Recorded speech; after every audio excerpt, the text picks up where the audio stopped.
This is a letter from a book called The Last Post by Keith Campion. Dear William, my name is Wilfred Pell, otherwise known as Pelly. I fought alongside your father in the Great War. I have waited before writing to you, William.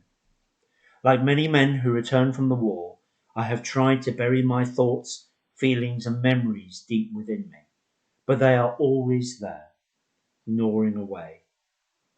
It's now the 10-year anniversary of Christmas Eve 1914, and the war and your father have returned to the forefront of my mind. I can think of little else. I feel you are old enough to hear a little about the events of 10 years ago, and I felt compelled to write to you. Like all of us, your father quickly grew to hate the senselessness of war. Life in the trenches was unspeakable, and we all struggled. If you are asked to behave in a way that is abhorrent to a good mind, well, that's going to have an effect on you, isn't it? Especially to a good man like your father. We were all just desperate men who wanted to be home for Christmas with the ones we loved, our hearts torn between the duty of our country and the warmth and shelter of our families. What helped your father get through and provided him with some semblance of sanity were your letters. We all felt like we got to know you, William, because your father spoke of nothing else. He was forever reading your letters to us. Your letters became a little light relief to everyone in what were very, very dark days. He would be brimming with pride that you were now a talented joiner just like him, and working in your family's workshop, J. Downing and Son, with your mum Jane. Your father spent weeks on the little wooden statue he sent you for Christmas. None of us knew how he did it. His hands were virtually dead in the cold, but he obsessed that you should have it. He kept asking all of us if it looked like him. It was so important to him. For those short few hours of the Christmas truce, we had your old father back. When the sound of the Germans singing Silent Night drifted over, he started to cry. When the lads decided we were going to go over to the top to meet the Germans, he took a lot of persuading to come. We had to pick him up in the end and help him over. I don't think he could let himself believe what was happening. But I wasn't going without him.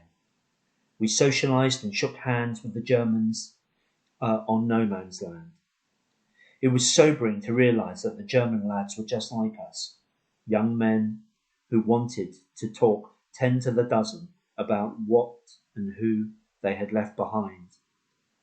Their wives, girlfriends, mums, dads, children, all of their loved ones, and even their pet dogs. After a while it started snowing, a different type of snow to the previous few months, soft and gentle. They all played football, but I didn't. I had to sit out due to a serious case of trench foot, infected and rotten my feet were. They hadn't recovered to this day. Your father's heart wasn't in the football either, and he came and stood beside me. I remember him gazing up to the sky, take a swig of rum and smile. We chatted happily for a good hour or two. Just 24 hours later, we were lined up and waiting for the whistle to go over the top on that very same stretch of land where peace had triumphed for that short time. It was 9:30.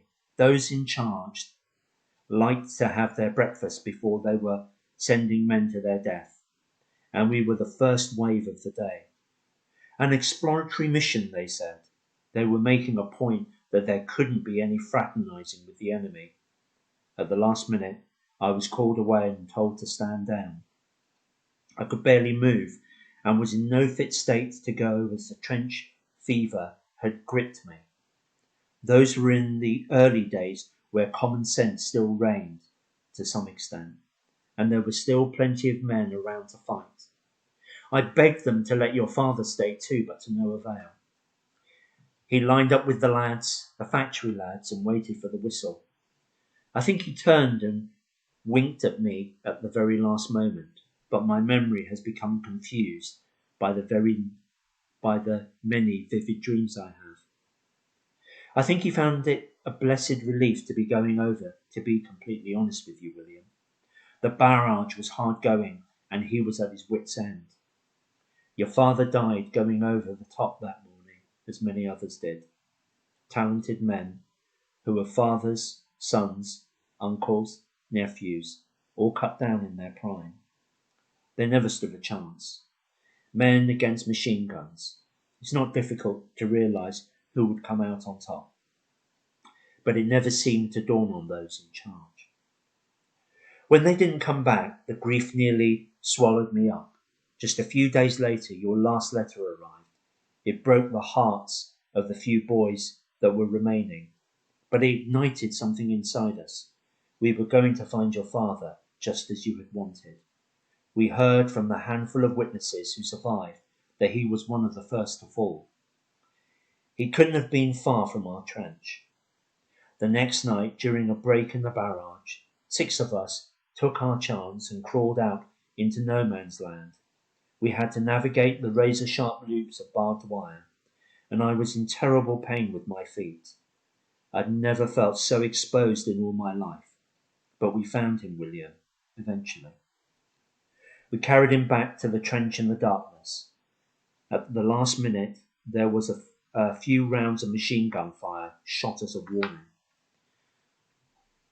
A few stray bullets caught me on the thigh and hip, shattered into places they were.